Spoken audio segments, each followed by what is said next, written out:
Ça commence toujours par des remerciements, donc remerciements à David, à la ville de Dijon et à ceux qui nous accueillent.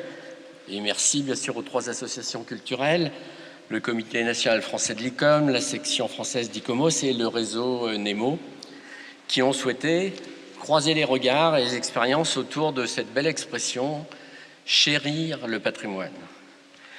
Et puis, tout d'abord, merci à Catherine Lalumière de nous avoir, entre les 2 sessions, livré sa réflexion, nourrie d'une longue expérience d'engagement politique et culturel, une réflexion sur les réalisations culturelles des institutions européennes, au premier rang desquelles le Conseil de l'Europe, mais aussi sur la dimension culturelle et même spirituelle de la construction européenne dont nous avons, dans ma génération, peu à peu pris conscience qu'elle restait un horizon et un combat de tous les jours. Les 2 sessions de cette journée ont à première vue abordé 2 volets complémentaires de la réponse à la question « Comment valoriser l'engouement des publics pour le patrimoine ?» Ce matin, on a fait une série de constats, surtout le constat qui vraiment fait plaisir pour ceux qui se sont battus sur ce sujet pendant des années, le constat d'une réelle prise en compte des publics dans les problématiques des professionnels du patrimoine. Et ça, c'est vraiment quelque chose de très frappant.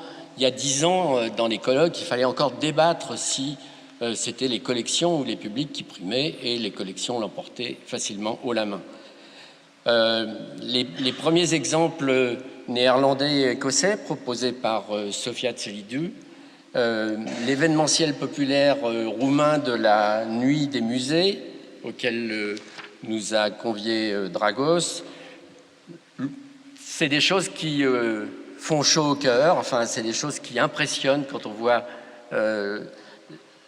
la façon dont aujourd'hui les institutions, à travers des réaménagements de musées, elle a parlé de Glasgow, elle a parlé d'Anvers en particulier, mais aussi à travers des manifestations comme la Nuit des musées, comment on arrive à finalement intéresser des publics dont on a pendant longtemps cru qu'ils resteraient toujours à la porte des musées. Rappelons qu'une large partie de la population ne visite pas ces institutions. Ensuite, on a évoqué l'ouverture des réserves au public avec la communication d'Anne-Laure Carré, la prise en compte des publics dans l'élaboration d'un PSC et d'un programme muséographique dont Marie-Laure Estignard nous a fait percevoir la complexité, et puis enfin la participation des visiteurs et des publics, dont Agnès Parent nous a donné plusieurs exemples très concrets à propos du Muséum national d'histoire naturelle. Un bémol peut-être, finalement, la plupart de ces acteurs parlaient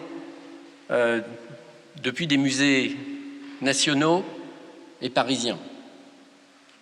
Musée national des techniques, Musée national d'histoire naturelle, Musée national de la marine. C'est-à-dire des musées qui ne sont pas spontanément et toujours les plus en contact avec les publics, même s'ils reçoivent beaucoup de publics, mais pour lesquels c'est parfois pas si facile que ça d'aller à leur rencontre. Certains sont, ça a été rappelé, des établissements d'enseignement, de recherche. Alors ils ont un certain type de public, mais les visiteurs, il a fallu les conquérir. Et puis on ne fait pas plus éloigné de son objet que le Musée national de la marine sur la colline du Trocadéro à Paris. Là aussi, c'est une gageure que de faire sensibiliser aux problématiques et aux enjeux de la mer le public d'une métropole nationale comme Paris. La session de l'après-midi nous a proposé, c'était le contrepoint, une série d'expériences de terrain tout à fait intéressantes, que ce soit... Alors là, on était moins, heureusement, dans le domaine des musées et plus dans le domaine, on va dire, du patrimoine. Alors, si je dis local, ne prenez pas de façon méprisante, local au bon sens, du patrimoine ancré dans des monuments, ancré dans une ville d'art et d'histoire, comme l'exemple nous a été donné par Marie-Hélène Atala à propos de Besançon, que ce soit dans une pratique mobilisant des amateurs éclairés et des sachants. Ça, j'ai trouvé ça passionnant. dans le domaine de la culture technique horlogère, de voir ce que les professionnels du patrimoine savent, hein, qu'il y a des tas de gens qui ne sont pas des professionnels et qui en savent beaucoup plus qu'eux. Mais comment les faire participer, comment entrer en contact avec eux, comment les mobiliser, comment faire appel, ce n'est pas tout à fait évident. Ensuite, on est venu dans des domaines, enfin peut-être plus classiques. Hein. Tout le monde a entendu parler un jour ou l'autre des chantiers de l'association Rempart, dont Fabrice Dufaux nous a rappelé les enjeux. Enjeux de deux types. Il y en a un qu'il ne faut pas oublier, c'est quand même de mener à bien les restaurations des sites et des monuments, mais enjeu aussi, et il l'a bien formulé, de faire vivre une expérience du patrimoine à tous les stagiaires qui viennent là donner de leur temps et de leurs vacances le plus souvent. Et on aurait pu peut-être aussi d'ailleurs prendre un exemple dans le domaine de l'archéologie qui mobilise aussi énormément de bénévoles dans des chantiers de toute nature. Enfin, donc, Jean-Pierre Gillot nous a raconté la construction du dossier d'inscription des climats de Bourgogne au patrimoine de l'UNESCO et donc la réappropriation de ce patrimoine par certains des acteurs locaux.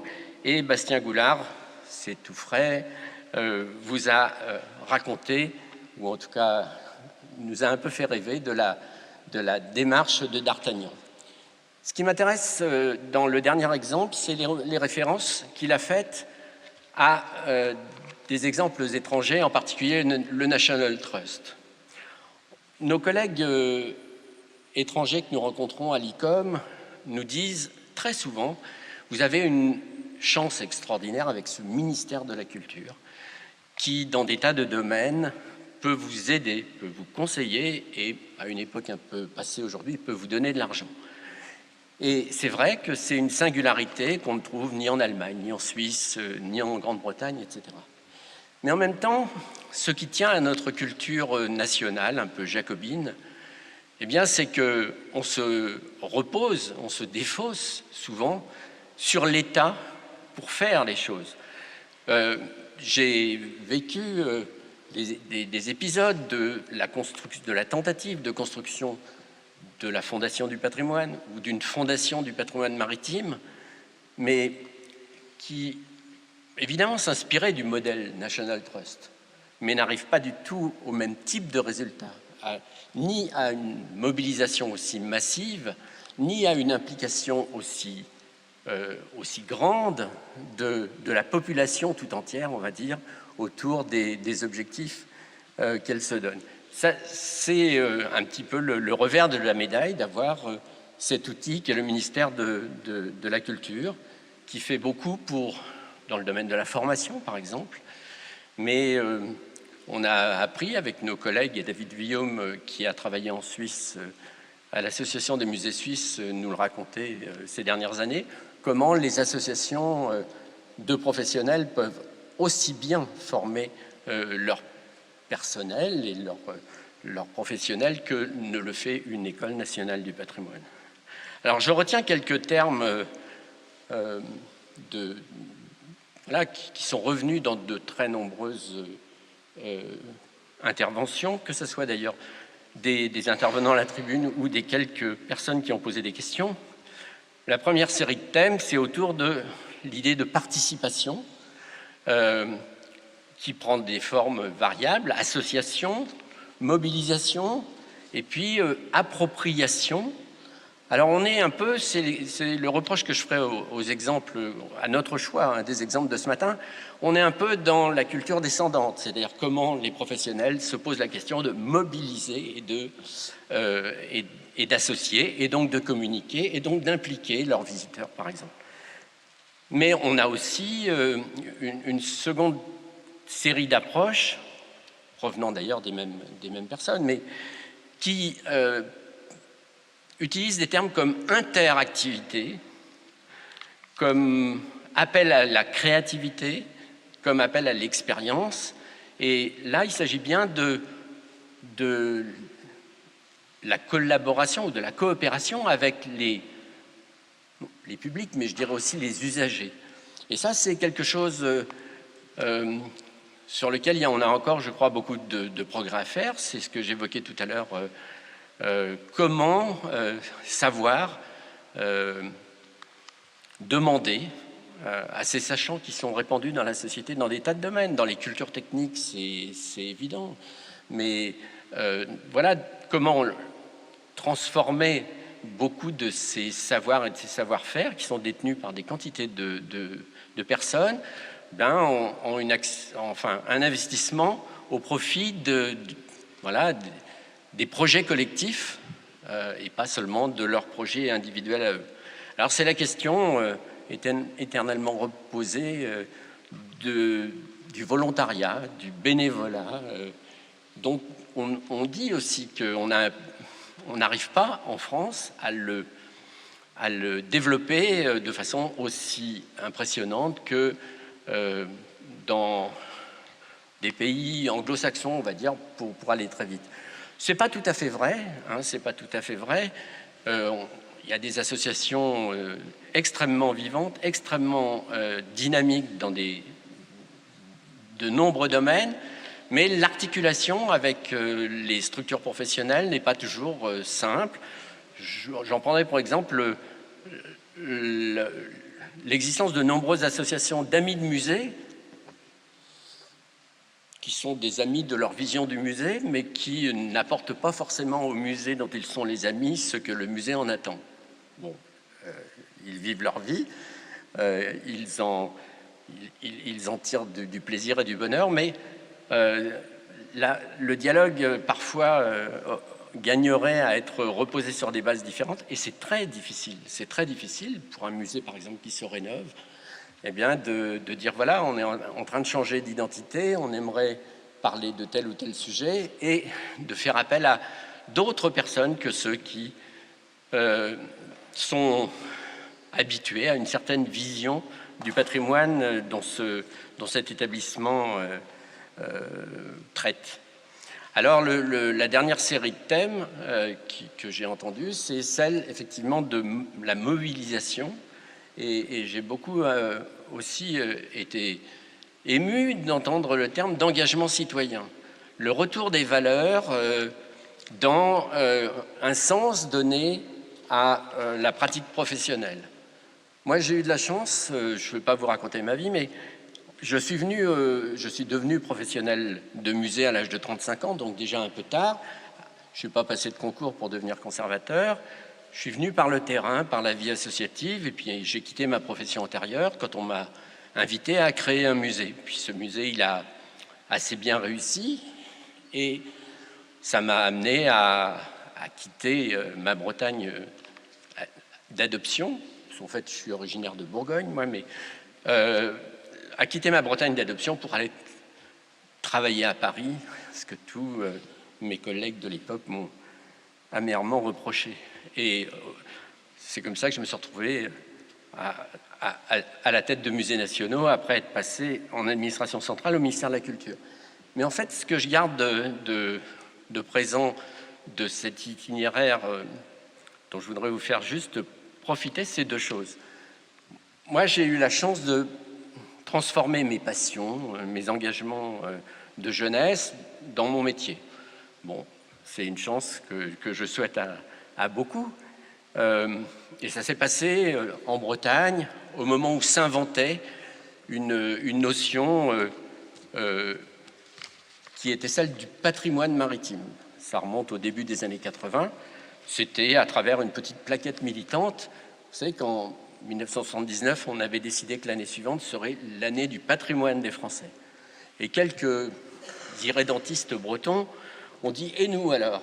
Année du patrimoine des Français.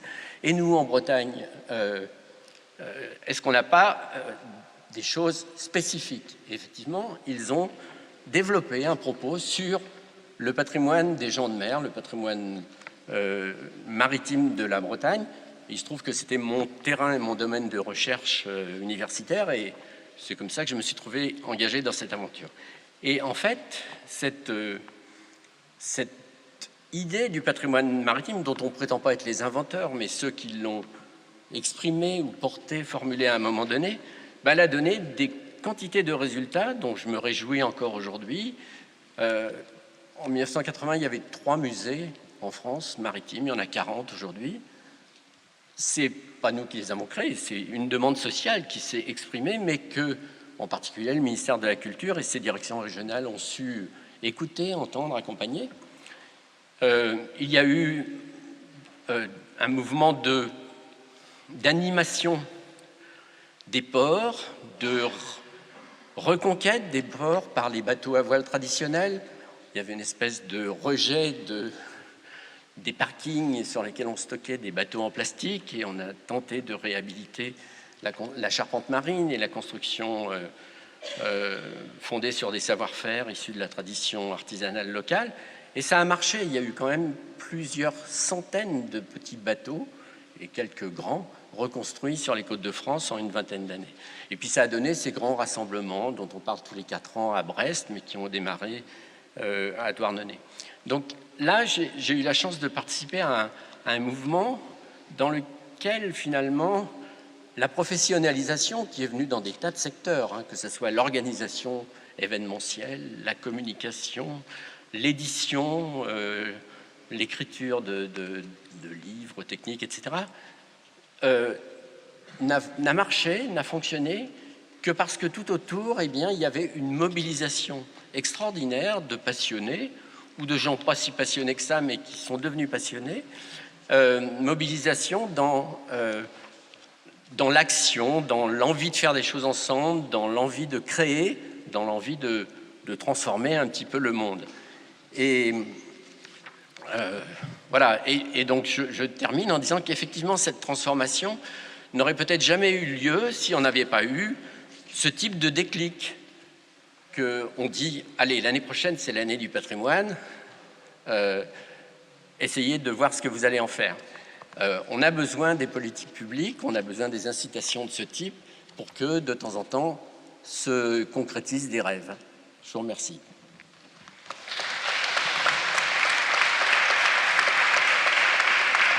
Juste le mot de la fin, comme on a tous nos trains à prendre, on est sur nos montres. Merci à tous, merci à la ville de Dijon, Christine Martin qui est restée avec nous tout l'après-midi. Merci, cher Dominique Schneider-Icomos, d'être resté avec nous également tout l'après-midi. Nos amis de Nemo qui ont dû partir. ICOM, les suites, c'est... Le CIM qui est resté avec nous et nous a accompagnés pendant toute cette journée, en effet. Les suites, c'est... Tout a été capté, enregistré. Vous aurez, en allant sur le site d'ICOM, mais je suppose aussi sur celui d'ICOMOS, vous aurez les vidéos de toute cette journée. Et on a tout pris aussi en note. Et donc, on va publier les actes de ce colloque. On va essayer de le faire pour le mois de septembre. Pour le salon du patrimoine, c'est en septembre, non, c'est ça ? En octobre. Donc, il y a des suites. Merci aux intervenants qui dont pas un n'a manqué, malgré les difficultés d'accès aujourd'hui. Merci, chère Catherine Lalumière, de votre très important message. Et bon retour.